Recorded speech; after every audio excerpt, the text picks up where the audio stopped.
మహిళలను ఆర్థికంగా బలోపేతం చేయడమే లక్ష్యంగా సర్కారు పనిచేస్తోందన్నారు మంత్రి సీతక్క. ఇందిరా మహిళా శక్తి స్కీమ్లో భాగంగా ఫిషరీస్ కార్పొరేషన్ చైర్మన్ మెట్టు సాయికుమార్తో కలిసి సంచార చేపల విక్రయ వాహనాలను సీతక్క పంపిణీ చేశారు. సావిత్రిబాయి పులే జయంతి సందర్భంగా కార్యక్రమం చేపట్టడం ఆనందంగా ఉందన్నారు. బీఆర్ఎస్ హయాంలో బడుగు బలహీన వర్గాల మహిళలకు ఏమాత్రం న్యాయం జరగలేదన్న మంత్రి సీతక్కతో కంచెరాజు ఫేస్ టు ఫేస్. ప్రభుత్వం ఇందిరా మహిళా శక్తి కింద ఫిష్ స్టాల్ వాహనాలను డిస్ట్రిబ్యూట్ చేసింది. మొదటి దశ కింద 35 వాహనాలను ఇవాళ ప్రజాభవన్లో మంత్రి సీతక్క వాటిని ప్రారంభించారు. మంత్రి సీతక్క ఉన్నారు. అక్క చెప్పండి, ఏంటక్క ఈ వాహనాల యొక్క ప్రత్యేకత ఏంటి? ఈ వాహనాలను కేటాయింపు ఏ విధంగా జరిగింది? వాహనాలు ఈరోజు మహిళలు చిన్న చిన్న బుట్టలలో చేపలు అమ్ముతూ ఉంటారు, ముఖ్యంగా మత్స్యకార కుటుంబాలు.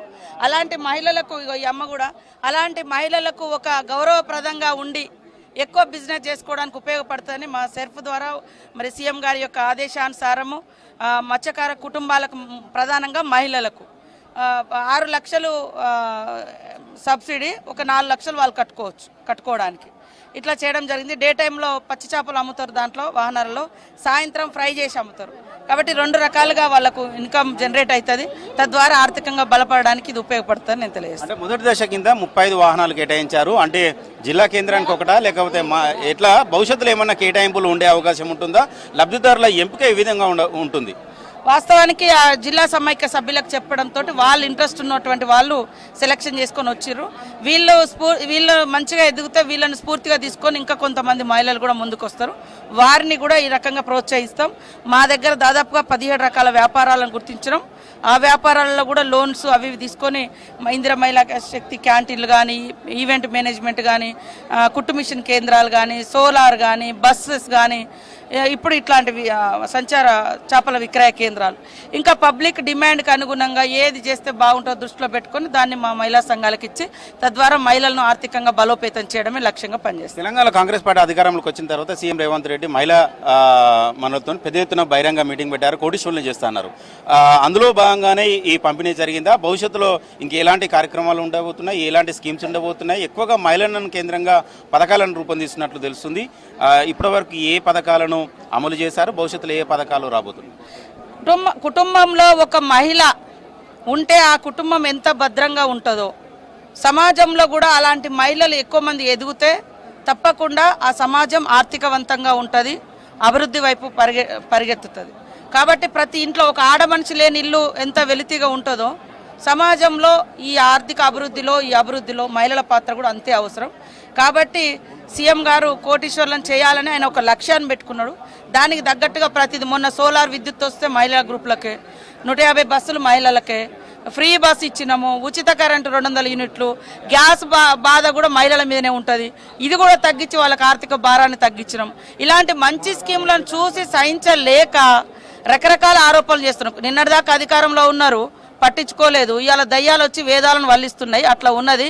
ఆ వేదాలు మాట్లాడడం బంద్ చేస్తే సమాజం హర్షిస్తుంది, లేకుంటే అసహించుకుంటుందని తెలియజేస్తుంది. జ్యోతిబాయి పూలే జయంతి సందర్భంగా ఇవాళ వీటిని ప్రారంభించారు.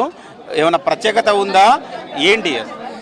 అంటే మరి మహిళలకు ఒక స్ఫూర్తి. మేము ఇవాళ చదువుకున్నాం కాబట్టి 4 మాటలు గొప్పగా మాట్లాడగలుగుతున్నాం, సమాజాన్ని అర్థం చేసుకుంటున్నాం.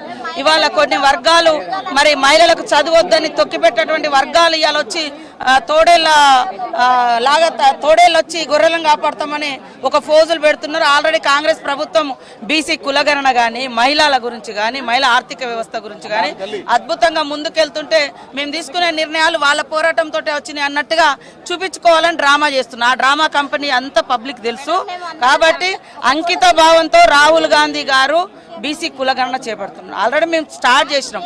వీళ్ళు వచ్చి ఇలా ధర్నాలు చేసిన అవసరం అంటే కేవలం ఏదో నేను ఇదే అంటున్నా. నిన్న మా సీనన్న కూడా అన్నాడు, జాజుల శ్రీనివాస్ గౌడ్ గారు ఏమన్నారు, తోడేళ్ళు గొర్రెలను కాపాడతాయని. నిజమే, నిన్నటిదాకా మీరే అధికారంలో ఉన్నారు, మళ్ళీ తోడేళ్ళు వచ్చి ఇలా మేము అంటే పోరాటం కూడా అట్టడుగు వర్గాలకు చేసుకునే శక్తి లేదు. మేమే పోరాడతాం, అధికారంలో మేమే ఉండాలి, పోరాటంలో మా కుటుంబమేమో ఉంటుంది రా బాబు అని ఏదో డ్రామా చేసే ప్రయత్నం చేస్తున్నారు. అందుకనే బహుజన సమాజం అర్థం చేసుకోవాలని కోరుతా ఉన్నాం. ఫిషరీస్ కార్పొరేషన్ చైర్మన్ మెట్టు సాయి ఉన్నారు, తెలుసుకుందాం. ఏంటి సార్ ఇవి కొత్త వాహనాలు వచ్చినాయి, రాష్ట్ర ప్రభుత్వం వీటిని ఎంత సబ్సిడీతో ఇచ్చింది, ఏంటి దీనికి సంబంధించిన విషయం? ముఖ్యంగా తెలంగాణ మహిళా శక్తిని పెంపొంచే విధంగా ఇందిరా మహిళా శక్తి ద్వారా తెలంగాణ రాష్ట్రంలో మత్స్యకారులను ఆదుకునే విధంగా మత్స్యకార కుటుంబాలకు కాంగ్రెస్ పార్టీ ప్రభుత్వం రేవంత్ రెడ్డి గారి ప్రభుత్వం తోడుగా నీడగా అండగా ఉన్నదని చెప్పే విధంగా ఈ జనవరి 3వ తేదీన సావిత్రిబాయి పూలే గారి జయంతి సందర్భంగా మహిళా శక్తిని మహిళా మత్స్యకార కుటుంబాలను అందరినీ ఆదుకునే విధంగా ఈరోజు మీరు చూడవచ్చు ప్రత్యక్షంగా పరోక్షంగా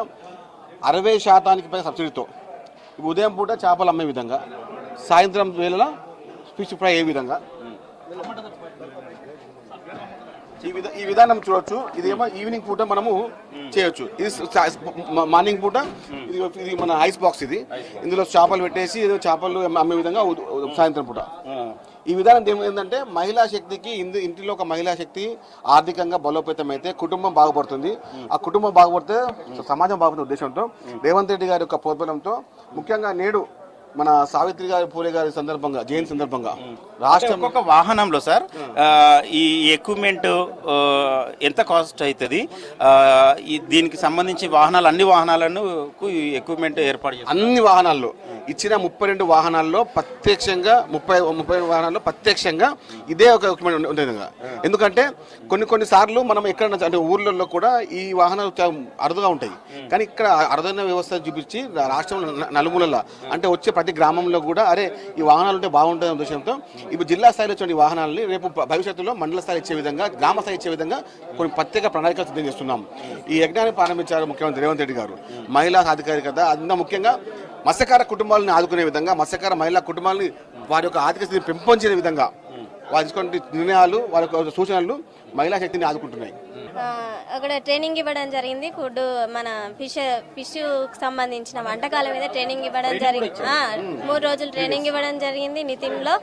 అక్కడ ఈ సర్టిఫికేట్ కూడా ఇవ్వడం జరిగింది. మాకు ఫుడ్ ఏ రకంగా తయారు చేయాలనే పద్ధతి కూడా నేర్పించడం జరిగింది.